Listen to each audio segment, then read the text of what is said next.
Nacido en 1879, Albert Einstein es considerado como el científico más conocido e importante del siglo XX. En este sentido, fue autor de trabajos que sentarían algunas de las bases de la física estadística y la mecánica cuántica, abriendo un amplio abanico de posibilidades para la ciencia hasta entonces desconocidas. Gracias a la teoría de la relatividad general, en la que reformuló por completo el concepto de gravedad, se pudo iniciar el estudio científico del origen y evolución del universo por la rama de la física denominada cosmología.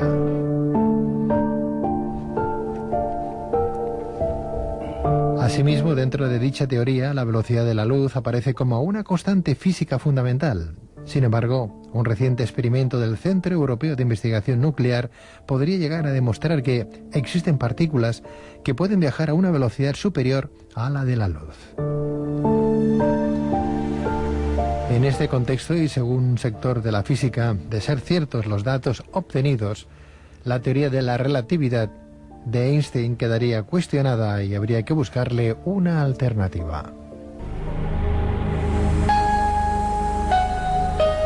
Pero, ¿qué ha aportado la teoría de la relatividad a la sociedad actual? ¿Existe alguna alternativa a dicha teoría? ¿Cuáles son los interrogantes al respecto que presenta el estudio llevado a cabo por el Centro Europeo de Investigación Nuclear? ¿Qué son y de dónde provienen los neutrinos? Para responder a estas y otras cuestiones tenemos con nosotros al profesor don Enrique Verdaguer, licenciado en Física y profesor en la Universidad de Barcelona. Doctor Verdaguer, muy buenas noches. Hola, buenas noches. Bienvenido. Al profesor y al doctor Javier Terry, licenciado en Física y divulgador de una nueva alternativa a la teoría de la relatividad. Doctor Terry, muy buenas noches. Buenas noches. Buenas noches, bienvenido. Al doctor Carlos González, licenciado en Física y divulgador del nuevo paradigma. Doctor González, Carlos, muy buenas noches. Hola, buenas noches. Bienvenido.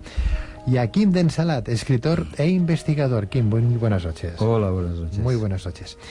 Bien, pues para empezar, y antes de entrar en los interrogantes que presenta en la actualidad la famosa teoría de la relatividad, me gustaría, de cara a los oyentes, que me definierais, por favor, de forma sencilla, si es posible. Yo sé que eso es bastante complicado, y más cuando se habla con científicos. ¿Qué es lo que dice esta teoría? Hablarme un poquito de esta teoría de la relatividad. ¿A qué nos estamos refiriendo? Profesor, por favor, adelante. Sí. Doctor Verdaguer. Bueno, hay que distinguir dos teorías de la relatividad, digamos, lo que se llama la relatividad especial, que básicamente se basa en una simetría del espacio-tiempo, que es lo que se llama la simetría de Lorentz. Aquí es donde Einstein interpretó las transformaciones de Lorentz como transformaciones entre sistemas de referencia, y en esta teoría pues se ve que una partícula no puede viajar, por ejemplo, a velocidad superior a la luz. O sea, hay un parámetro que es la velocidad de la luz, que es la velocidad máxima a la que cualquier objeto podría andar. Si esta velocidad fuera superada, entonces uno puede demostrar dentro del marco de esta teoría que podríamos viajar hacia atrás en el tiempo y violar lo que se llama causalidad. Esto es básicamente lo que bueno, uno hace pensar que no va a ser posible, ¿no? Luego está la teoría de la relatividad general, que es una teoría basada en esta teoría de relatividad especial, pero es una teoría ya de la interacción gravitacional. Es una teoría que sustituye a la teoría de gravitación que Newton ya había predicho o propuesto y que funciona bastante bien. En esta teoría es también una teoría, es teoría de relatividad general, es teoría del espacio-tiempo también, además de teoría de la gravitación. Esto le da también una característica muy especial, ¿no? Esta teoría hasta el momento es la única teoría que disponemos de una interacción fundamental como la gravedad, que no ha podido ser cuantizada, es decir, que no ha podido entrar dentro del esquema en que la física moderna se mueve, que es relatividad especial por un lado y mecánica cuántica por el otro.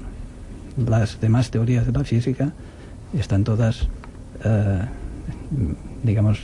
entran completamente dentro de este paradigma. O sea, cuando hablaba de la teoría de la simetría, ¿hablaba usted de Lorentz? Lorentz, sí. Lorentz, que fue el creador de alguna manera de esta teoría de la simetría espacio-tiempo. Sí. Lorentz fue el que descubrió la simetría. ¿Y la simetría en sí, qué es lo que dice? Sí, es como, nos dice cómo dos sistemas de referencia inerciales se transforman. Cómo las coordenadas de un sistema referencial se pueden escribir desde otro sistema de referencia inercial. El sistema de referencia inercial es muy fácil de entender. Es el sistema en el que se satisface lo que se llama la ley de inercia. La ley de inercia que ya propuso Newton simplemente dice que una partícula que no esté sometida a ninguna fuerza se mueve a velocidad constante. Pues, los sistemas de referencia inerciales son sistemas de referencia que son los mismos que ya sabía Newton, que ya conocía Newton y Galileo, de hecho. Esto quiere decir que Einstein, de alguna manera, profesor Terry, también se apoyó en las teorías de Lorentz cuando creó su famosa teoría de la relatividad. Sí, buenas noches. Yo creo que efectivamente que básicamente postular la simetría de Lorentz es el núcleo, la definición espacio-temporal a partir de la cual se construye la relatividad especial, cuyo objetivo inicial era explicar la constancia de la velocidad de la luz que no satisfacía las teorías de Newton.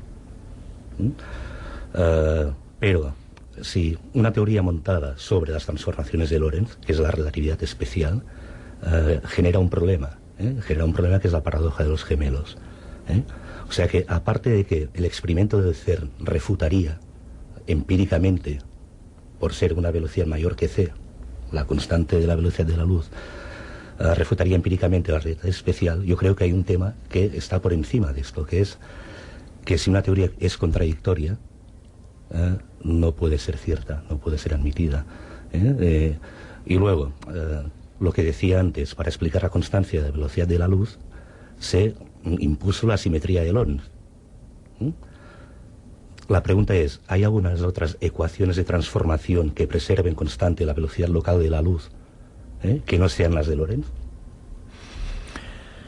La teoría entonces de la relatividad incluye dos teorías que de alguna manera vamos a definirlas: relatividad especial y la relatividad general, que pretendían resolver, entiendo, la incompatibilidad existente entre la mecánica newtoniana y la electromagnetismo, ¿no? La idea esencial de ambas teorías es que dos observadores entonces que se mueven relativamente uno al lado del otro con distinta velocidad a menudo obtendrán diferentes medidas del tiempo y el espacio para describir las mismas series de eventos. ¿Sí? O sea, es decir, la percepción del espacio y el tiempo depende del estado del movimiento del observador. Efectivamente. Sí. Entonces, aquí lo revolucionario de esta teoría era afirmar entonces que la velocidad relativa de un rayo de luz respecto de cualquier observador es siempre la misma, es decir, aproximadamente 300.000 kilómetros por segundo. Esto quiere decir que la velocidad de coordenadas, entonces. Bueno, yo entendería ahí que... Perdone.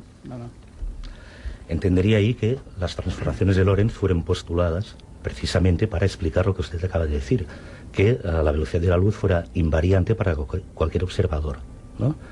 Por tanto, claro, el tema clave es que las transformaciones de Lorentz dan lugar a diferentes medidas del tiempo según la velocidad. Pero claro, la velocidad es relativa. Por ejemplo, cuando se dice que el tiempo va más despacio, se dilata, porque existe una velocidad relativa de un sistema con respecto al otro. Esta velocidad relativa no está unívocamente definida, porque podría ser una velocidad relativa con respecto a cualquier otro sistema. Generan la paradoja de los gemelos, que efectivamente es una paradoja. Paradoja significa contradicción lógica, no solventada. Se supone que para explicar la constancia de la velocidad de la luz se postuló la relatividad especial, que luego debía ser generalizada para explicar la interacción gravitatoria, y a la vez solventar este tema pendiente que era la paradoja de los gemelos. No lo ha solventado.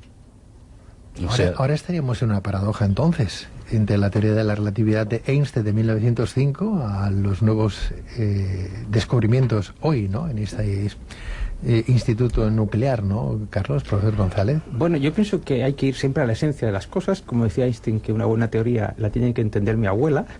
Entonces, si vamos a la esencia es mucho más sencillo, porque se nos ha colado el motivo que Einstein le llevó a crear esta teoría. Y era, partía de una premisa indemostrable, que es que las leyes de la física tienen que ser las mismas en todo el universo. Entonces, al querer imponer algo que no es demostrable, por supuesto, acaba una teoría cuyo nombre es contrario a lo que buscaba, ¿no? Relatividad, para conservar un absoluto, que sería que las leyes de la física. Esto es muy importante, porque el escándalo viene de considerar, de confundir lo que es una teoría científica con una verdad. Una teoría científica nunca es una verdad. La verdad no la podemos encontrar en la mente. Entonces lo que hacemos es, desde la mente, miramos la realidad a través de unas ventanas, que yo llamaría creencias, y en este caso son creencias científicas, y desde un cierto ángulo de esa ventana vemos parte de la realidad. Entonces, esa ventana, Einstein abrió una ventana, tú, Terry, has abierto otra ventana, hay como ciertos conflictos entre las dos, pero ninguna de las dos describen la verdad. Y esto es muy importante porque el escándalo viene siempre de confundir la ciencia, las teorías científicas, que son mentales, con la verdad. La verdad no se puede descender a la mente. Pero esto es maravilloso, porque entonces la mente se vuelve creadora, como se vuelve creador alguien cuando escribe una novela y quiere describir la realidad, en realidad construye otra realidad. Así que lo que describe una teoría científica es una realidad, la realidad que la mente interpreta. Para mí es maravilloso, pero no hay que confundirlo con la verdad que hay detrás de las cosas, ¿no? Apuntaron que la ecuación más conocida de la física a nivel popular es la expresión matemática de la equivalencia masa-energía igual a mc al cuadrado, y que está incluida dentro de la teoría de la relatividad. Pero ¿qué tipo de conceptos, por ejemplo, nacieron de esta teoría y que utilizamos hoy en día? Yo quisiera hacer una breve reflexión y quisiera hablar de política. Mira por dónde. Política y ciencia, claro. Anteriormente la ciencia estaba por encima de la política, pero hoy día no, ¿eh? La ciencia está por debajo de la política. Antes la ciencia eran hechos reales y que se podían experimentar y repetir los experimentos. Y la política todos sabemos lo que ha sido y lo que es, ¿no? Una cosa rara. Pero en el momento en que los políticos son los que sueltan el dinero para los experimentos, ahí empiezan las preferencias. Y con lo cual la lista de fraudes científicos es enorme, pero enorme, y los hay en todos los campos, en antropología, en paleontología, en todo, porque había que demostrar cosas, porque si no, no llegaba el dinero. Y voy a poner un pequeño ejemplo, ¿no? Si yo soy un señor que creo en el diseño inteligente y me voy al político, digo, al presidente de la comisión que suelta los presupuestos y que da las subvenciones, y le digo, oye, dinero para diseño inteligente, y aquel señor es un señor que es un ateo de izquierdas, dirá, no, yo el dinero se lo doy a los evolucionistas y a ti no te doy nada. Con lo cual la ciencia hoy día está a un nivel por debajo de la política. Con lo cual aquí hay que ponerlo todo en solfa en estos momentos. Los pretendidos consensos que hay en todo ya no son hoy día tales consensos. Ya no hay consenso en la teoría de la evolución, ya no hay consenso en la teoría de la relatividad. Hay muchos físicos teóricos por el mundo que dicen que no es cierta. No hay consenso en casi nada. Hay cantidad de teorías, porque no hay que olvidar que el 99% de los científicos que ha habido en la historia de la humanidad están viviendo hoy. Y aquí todo el mundo tiene que publicar, todo el mundo tiene sus cátedras, sus cosas, y tiene que salvaguardarlas de alguna manera. Antes los periodistas no eran tan críticos con esas cosas, ahora ya sí. Ahora los periodistas se han vuelto más críticos, y cuando sale un científico y dice, hay esto, el periodista dice, a ver, explícamelo eso.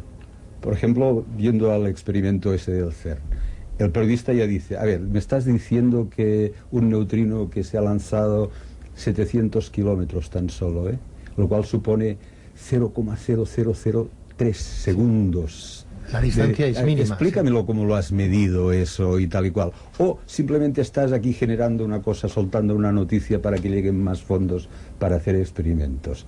O sea, hay que poner en solfa todo eso. Y en fin, terminó mi parte política. ¿Están de acuerdo, profesores? Básicamente me parece muy catastrofista, ¿no? No, Desde nada. mi punto de vista, no puedo estar de acuerdo en general, digamos. ¿Hay fraude científico? Sí, a veces se oye de fraude, pero esto, que yo sepa, no es general. Y además ha puesto unos ejemplos que, bueno, en fin, teoría evolutiva. Uno cree en la teoría. A ver, en general los científicos no creen en teorías. O sea, las teorías no se toman como una verdad o no, porque se sabe que cualquier teoría, simplemente por razonamiento histórico, siempre ha sido así. La teoría de Newton fue superada por la de Einstein será superada. Y la teoría de Newton todavía sirve en el rango de valores para la que fue construida, ¿no? No, pero yo no he dicho, un matiz, yo no he dicho que todo sea un fraude, he dicho que de fraudes hay en todos los ámbitos de la ciencia. Ha habido. En fin, yo no conozco fraudes así en mi área, en mi campo, en el campo de la física teórica, así, ¿no? Ha habido algún... recuerdo un caso de una tesis en Francia que fue un poco polémica, fue una especie de broma de mal gusto, un poco así. Pero en cualquier caso, doctores, hoy no estamos hablando de una física tan especializada, al menos en este programa, porque no podemos hacer un discurso muy físico, porque si no nos vamos a enterrar nadie, porque los físicos y los especialistas son ustedes, ¿no? Bueno, nos quedamos que, por ejemplo, gracias a Einstein, gracias a esta teoría de la relatividad, creo yo que tenemos cosas a las que tendríamos que agradecer, ¿no? La termodinámica, por ejemplo, los viajes espaciales, ¿no? La energía nuclear, las cosas más simples como las neveras, los teléfonos móviles y la creación de una nueva ciencia llamada cosmología física, entre otras cosas. Yo no sé... como apuntábamos al principio, en un experimento reciente en este Centro Europeo de Investigación Nuclear se han obtenido velocidades superiores a la velocidad de la luz. Pero, ¿consideráis, por ejemplo, que si se confirma dicho descubrimiento quedaría anulada entonces la teoría de Einstein? ¿Y esto qué significaría para la física, para la ciencia? ¿Dónde nos lleva? Porque claro, Kim nos hablaba de esa revolución buscando fondos, buscando notoriedad, haciendo publicidad pero bueno, no podemos descartar lo que ha hecho Einstein o su teoría de la relatividad para de un plumazo hundirla, ¿no? Este centro, como les decía, este Centro Europeo de Investigación Nuclear, al fin y al cabo, ¿qué es lo que aporta? ¿Qué aporta y dónde nos va a llevar eso? Yo quería matizar con respecto a comentarios que han hecho mis compañeros, ¿no? Que bueno, quizá la palabra fraude sea un poco fuerte, pero sí que hay muchos sistemas alternativos de interpretación de la realidad, con lo cual, más que los científicos que trabajan en cualquier institución, el CERN, quieran engañar, están viendo lo que hay ahí a través de sus esquemas mentales, que están dominados por las teorías oficiales imperantes en este momento, que son la teoría de la relatividad. Y en otro orden de cosas, cuando el primer gran cambio de paradigma en la historia de la física fue de Newton a Einstein. Einstein aportó una teoría que en determinadas condiciones especiales se reducía a lo que decía Newton, ¿no? En el caso, por ejemplo, en el límite de bajas velocidades comparadas con c, o de campos gravitatorios débiles, o los dos a la vez. Si hablamos de la relatividad general, ambos simultáneamente. Bueno, esto ha creado el prejuicio epistemológico, en mi opinión, de cómo deben evolucionar las teorías físicas. Lo mismo que pasó en la transición Newton-Einstein. Einstein lo englobaba. Ahora creemos que la nueva teoría que estamos buscando debe englobar también las teorías actuales. Pero ¿dónde nos llevaría, por ejemplo, si este Centro Europeo tuviera razón y pudiéramos viajar más rápidos que la luz? ¿Cambiaría algo en las teorías de Einstein? Y yo creo que quedaría empíricamente refutada. Sí. Pero los argumentos empíricos para mí son secundarios con respecto a los argumentos teóricos. Porque, yo insisto, si la paradoja de los gemelos es una paradoja, lo es, no está solucionada. Con lo cual no hay que generalizar, no hay que englobar la relatividad general es una teoría... Yo creo que deberías explicar la paradoja de los gemelos, en qué consiste, porque si no los oyentes no... Sí, la paradoja de los gemelos es que las transformaciones de Lorentz, sobre las cuales se construye la relatividad especial, definen una relación entre dos sistemas de referencia que se llaman inerciales, que es otra cosa que hay que revisar qué significa sistema inercial, ¿no? Según lo cual el tiempo se dilata, lo llaman el fenómeno de la dilatación del tiempo, y va más despacio para un objeto que se mueva, ¿no? Un reloj, el tiempo va más despacio, ¿no? ¿Qué pasa? Que el movimiento es relativo, ¿no? Por tanto, si por ejemplo un hombre se queda en tierra y otro emprende un viaje en una nave espacial, según la dilatación del tiempo, cuando regresara a la Tierra el que ha emprendido el viaje, le habría pasado menos tiempo que el que se ha quedado en tierra, ¿no? Pero claro, esto es simétrico. Desde el punto de vista del que emprende el viaje, es el que está en tierra que viaja, ¿no? Con lo cual no puede ser que ambos a la vez tengan razón, ¿no? Y esto es la paradoja, ¿no? Porque el movimiento es relativo, ¿no? Tanto como un observador A puede decir que B se mueve a velocidad v, B puede decir que es A el que se mueve a velocidad v.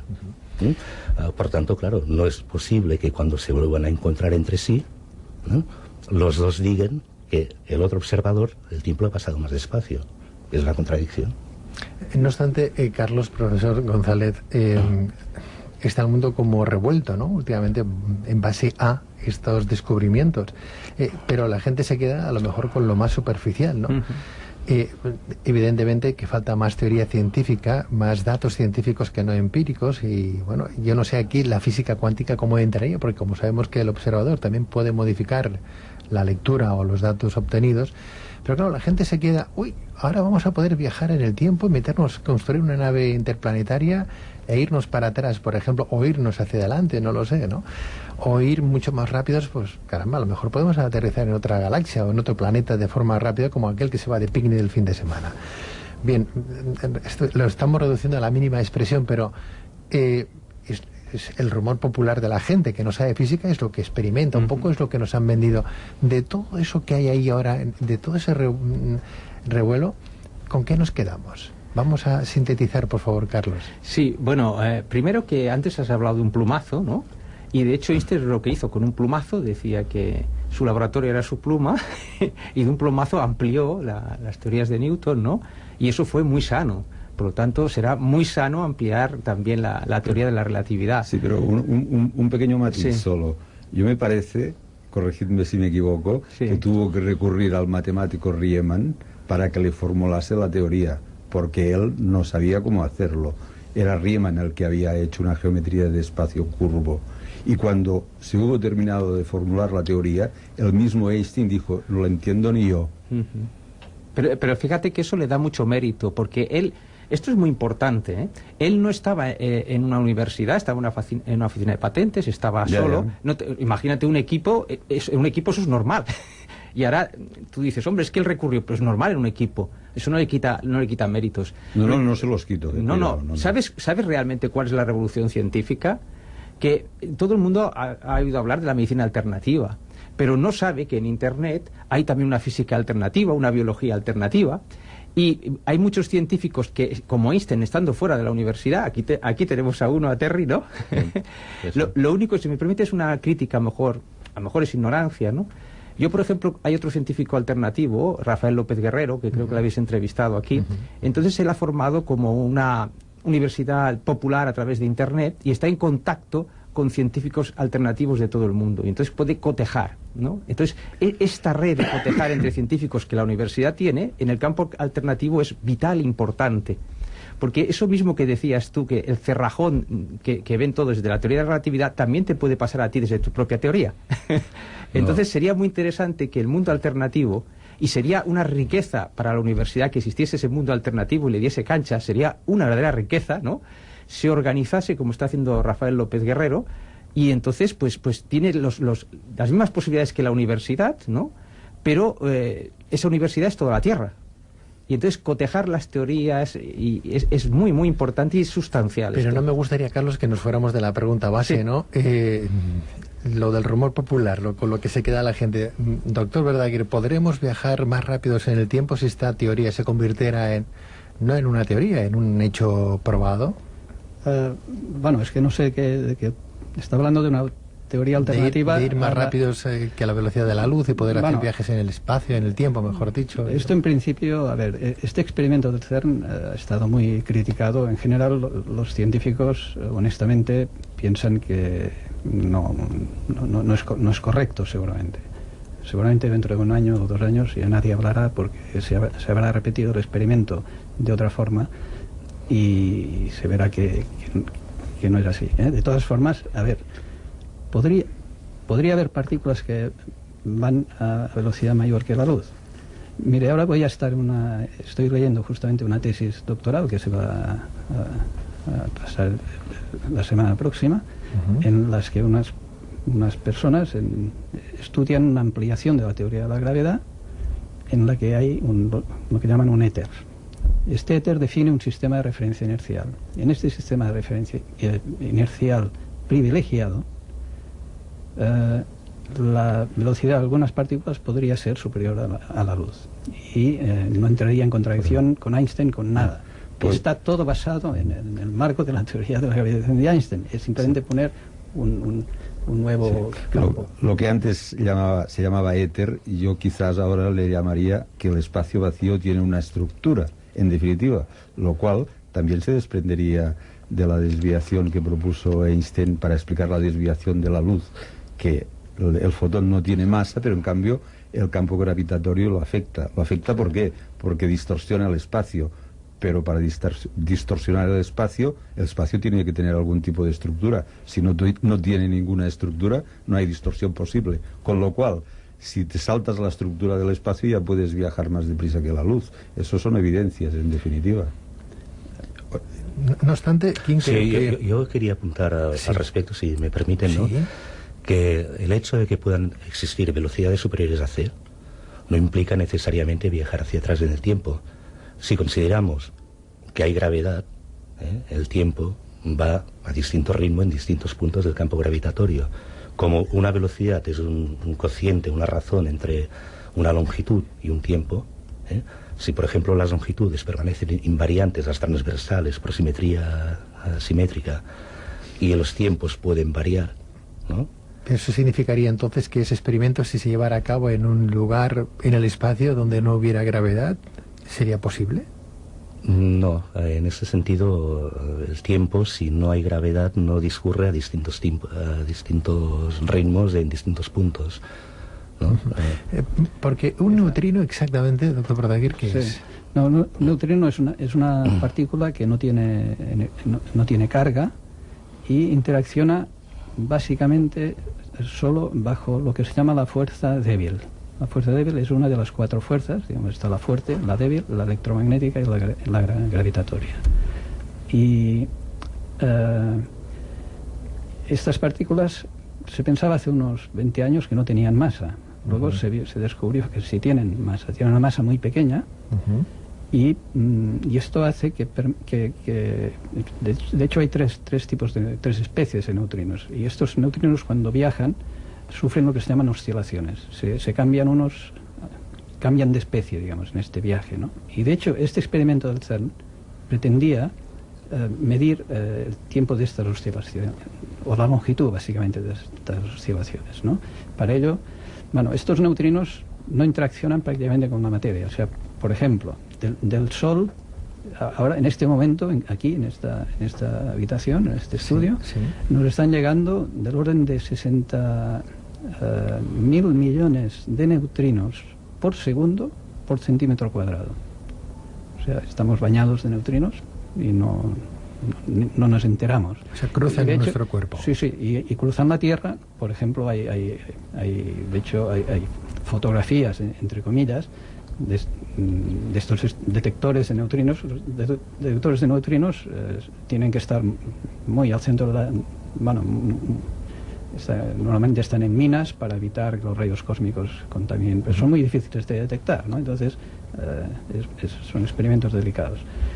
Y hay fotografías donde se ve el Sol perfectamente a través de la Tierra cuando está al otro lado, digamos. Cuando es de noche aquí, se ve el Sol al otro lado. O sea, estos neutrinos tienen una masa muy pequeña. Tienen una masa pequeñísima. Sí. No tienen carga eléctrica, por lo que entonces no se desvían por efecto de las fuerzas electromagnéticas, ¿no? No, y solo cuando encuentran un protón en ciertas condiciones, pues bueno, reaccionan o básicamente colisionan con protones. ¿Por qué son tan difíciles entonces de capturar estos dichos neutrinos? Porque ya se sabe lo que son. Sí, bueno, porque tienen la interacción débil, se llama débil porque es la más débil, después de la gravedad es la más débil que existe, digamos, de las interacciones que existen, ¿no? Existe la electromagnética y la fuerte es la que mantiene los núcleos dentro en los átomos. Los núcleos se mantienen atrapados, el núcleo básicamente por la fuerza fuerte, que es superior a la electromagnética, ¿no? Y la electromagnética, en cambio, es la que mantiene el átomo, digamos, los electrones y el núcleo unidos, ¿no? Sí, a mí me gustaría decir una cosa para la gente que está fuera de todas estas teorías, ¿no? Que para mí es vital. Es decir, por ejemplo, el neutrino y muchas partículas en ese ámbito no se observan directamente, es obvio. De hecho, me parece que el neutrino se postuló que su existencia por un déficit en la energía, ¿no? Sí, sí. Entonces, claro, nos metemos tanto en las teorías que puede que estemos describiendo algo que ni siquiera existe, pero que explica cosas. Y es nuestra propia mente haciéndolo. Y esto es fascinante. Pero esto es importante que la gente lo sepa. Es decir, tú no puedes ir y tocar un neutrino ni verlo. Tú postulas que existe eso que garantiza, que explica lo que tú ves. Pero como dice Terry, puede haber otras formas. O sea, podría a lo mejor una explicación de todos esos déficits de energía o lo que se ha observado, explicándose si la existencia del neutrino. Claro, son tantos años trabajando en el neutrino que nos parece increíble. Yo eso lo comprendo, ¿no? Pero esto es importante, porque volvemos a la esencia del problema. La ciencia no describe la realidad, la interpreta como haría un novelista. Y respecto a la pregunta que dejamos en el aire, ¿cómo le afecta a la gente? Claro, a la gente le afecta mucho la ciencia por una sencilla razón. No vivimos en una sociedad científica. Es mucho más una sociedad científica, una tribu del Amazonas, que nosotros. Porque la gente experimenta por ella misma. Aquí siempre delegamos en otras personas. De hecho, el mismo estatus científico delega lo que ha descubierto otro. Imagínate, la gente de la calle delega totalmente. Entonces, somos una sociedad tremendamente basada en creencias. Y esto está demostrado, sí, pero por otro. Una sociedad verdaderamente científica, que es lo que contemplaría el nuevo paradigma, trabajando tu propia conciencia, no delegaría de esa forma en todo. Entonces, es muy fácil que todo un estatus científico esté explicando algo de una manera, no diría que errónea, es que no es errónea, porque no es la verdad, no es falsa ni verdadera, sino que puede llevarle a un callejón sin salida, o puede llevarle a que la investigación sea muy cara. Por ejemplo, lo que está ocurriendo en el CER, está ocurriendo también en medicina, con el cáncer y otras enfermedades. Esas creencias, esa forma de mirar, que no son la verdad, son muy caras. Está ocurriendo en medicina y está ocurriendo en la física nuclear también. Lo que decía ¿no? yo antes al principio, mediatizado por la política. Yo diría que por las creencias, porque eso tú a los políticos los ves como muy inteligentes.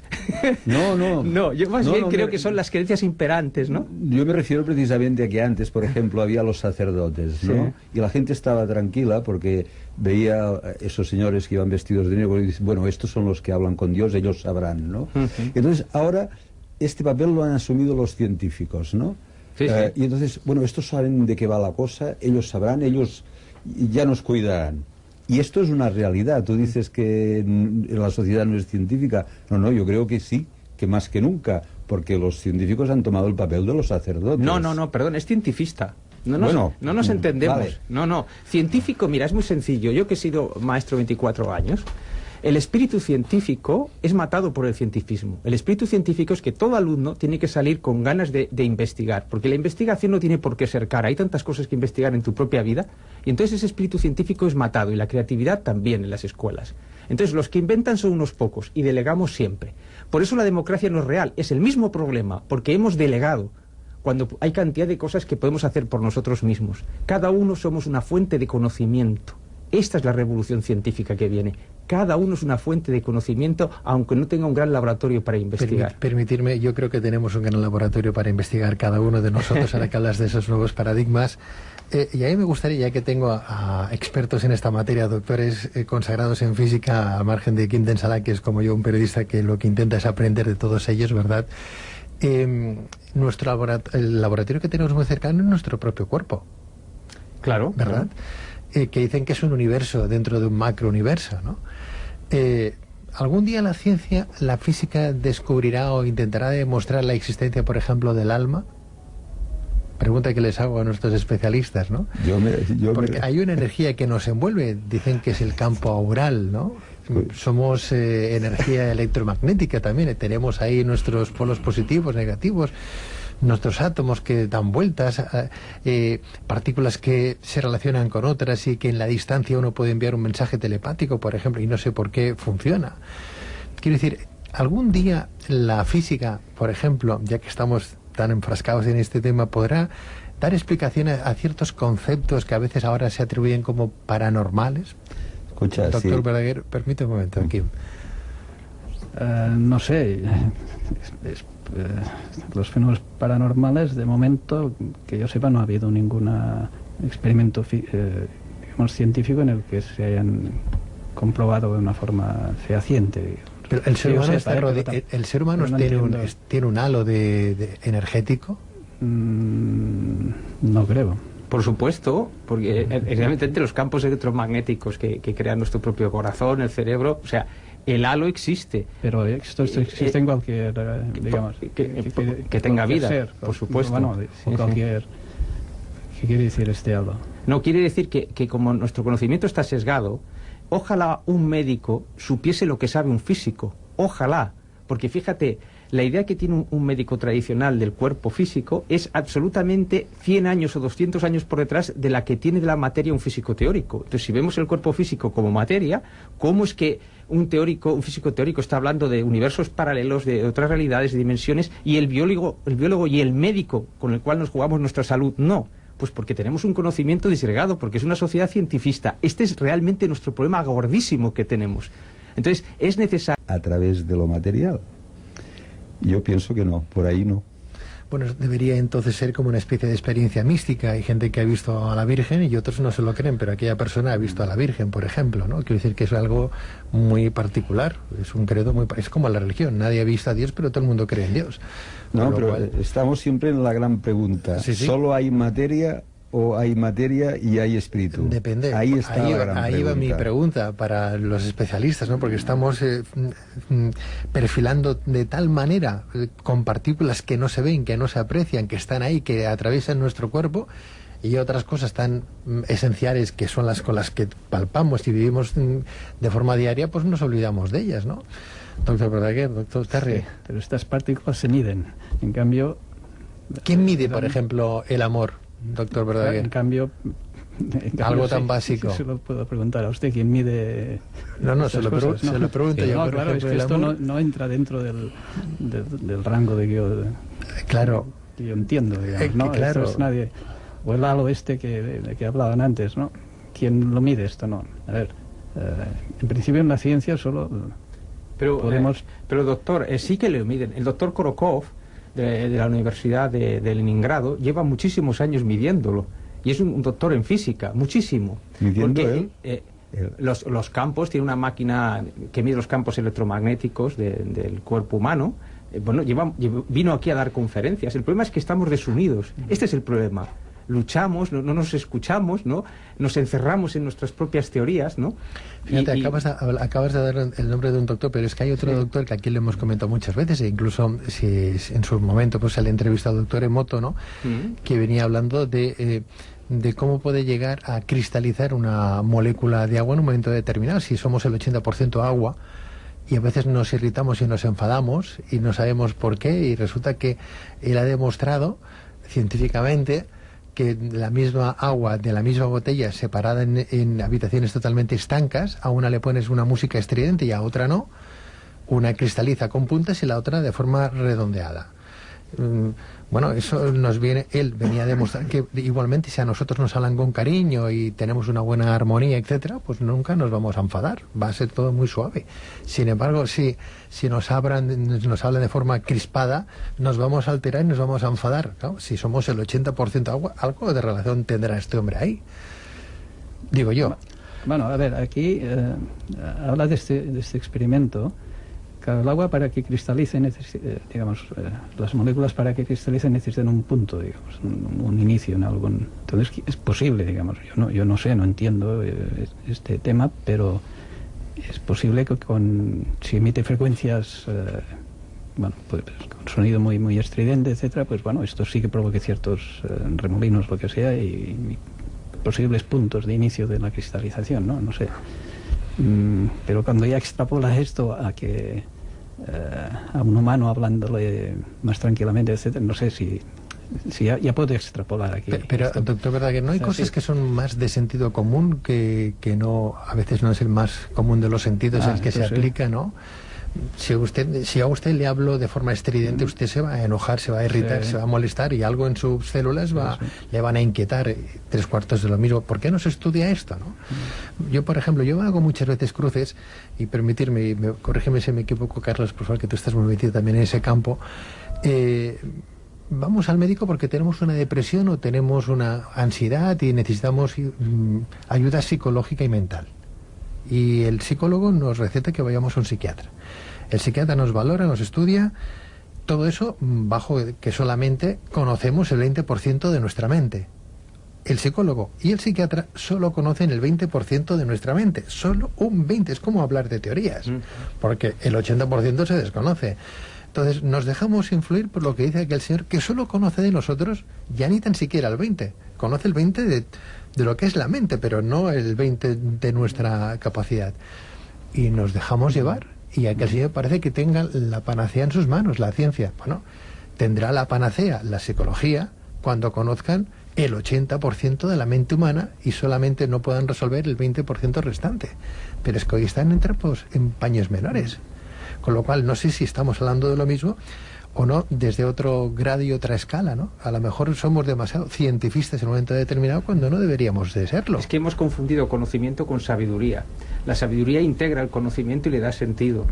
Y lo que tenemos, el cientifismo, disgrega el conocimiento, no sabemos lo que hacen otros, y entonces nuestro sistema de creencias, nuestras teorías científicas tienen un sistema inmunitario. Y nos hacen sordos, ¿no? Es decir, es que no se ha demostrado, no, es que nos hacemos sordos, pero no todo el mundo, ¿eh? Yo también. Lo importante es darse cuenta. Es porque si tú no tienes un sistema inmunitario en tus creencias, en tu visión del mundo, las estarías cambiando constantemente. Eso lo entiendo. Pero ha llegado el momento de vivir más allá de las creencias. Eso es el nuevo paradigma, habla de conciencia, es decir, más allá de los pensamientos, sentirte más allá del pensamiento. Si una persona medita, se siente más allá del pensamiento, se descubre más allá. Entonces su seguridad ya no está en las creencias, su seguridad está en el ser, el corazón, la conciencia, lo que queramos llamar, pero más allá del pensamiento. Entonces el nuevo científico, el reto es que pueda salir y entrar de las creencias sin perder su autoestima y sin saber que sigue siendo científico.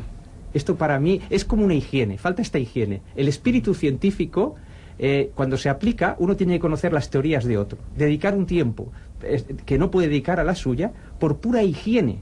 Y cuanto más alternativas y lejanas, más higiene. Porque todo ser humano es creativo y todo ser humano merece el respeto de ser escuchado. Bueno, yo quería decir que la física, que quizás es la ciencia reina de hoy en día, tiene un punto un tanto esotérico para su comprensión fácil, en el sentido de que utiliza un lenguaje específico que es el lenguaje matemático. El lenguaje matemático es un lenguaje que requiere un cierto adiestramiento y hace que todo que esté formulado en un lenguaje matemático parezca que sea matemáticamente cierto, y no es así, porque simplemente es un lenguaje, ¿eh? Con lo cual lo que se pretende conocer en física es alcanzar una máxima representación de lo que podemos conocer, de lo que es el mundo, pero tiene un límite. Más allá de este límite, no englobado por el lenguaje matemático, no explicado por él, más allá de este límite pueden suceder fenómenos que no nos sabemos explicar, pero que sean completamente ciertos, pero que de momento estén fuera del campo de la física. O sea, todo lo que no sea medible o no se pueda medir gracias a los números, para la física no existe, pero sin embargo eso no significa que no... Puede ser cierto perfectamente. Que no sea cierto, no sea cierto. Y además, lo medible, lo que medimos actualmente, siempre lo medimos no objetivamente, sino en función de la teoría a través de la cual miramos la realidad. Por ejemplo, antes hablábamos de que se habían medido los neutrinos, que tienen tanta energía, masa... Bueno, si las transformaciones de Lorentz no fueran correctas, la masa que asignaríamos a un neutrino no sería la misma que asignamos ahora ya. Yo les agradezco muchísimo a los doctores, a nuestros investigadores que han estado esta noche compartiendo esta capacidad intelectual de intentar bajar peldaños para explicarnos a la gente llana de qué estamos hablando cuando hablamos de esos neutrinos, de viajar en el tiempo y de las nuevas investigaciones.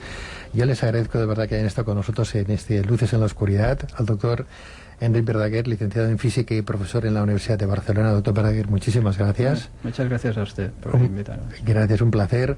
Al doctor Javier Terre, licenciado en Física y divulgador. Un matiz, yo no soy doctor, soy simplemente licenciado en Física y he elaborado una teoría que he venido a exponer, pero que no soy doctor. Muy bien, bueno, pues para nosotros como si lo fuera... profesor, gracias por estar con nosotros. Al fin y al cabo, a un doctor lo único que le falta a un licenciado es hacer una tesis. Y ya es doctor. Que requiere un esfuerzo enorme. Un esfuerzo, pero sí. Cuando se ha hecho ya 5 años de carrera y uno está dando clases en la universidad, el esfuerzo yo creo que también está ahí y es de doctor eso. Bueno, pues muchísimas gracias por la apreciación. Gracias profesor.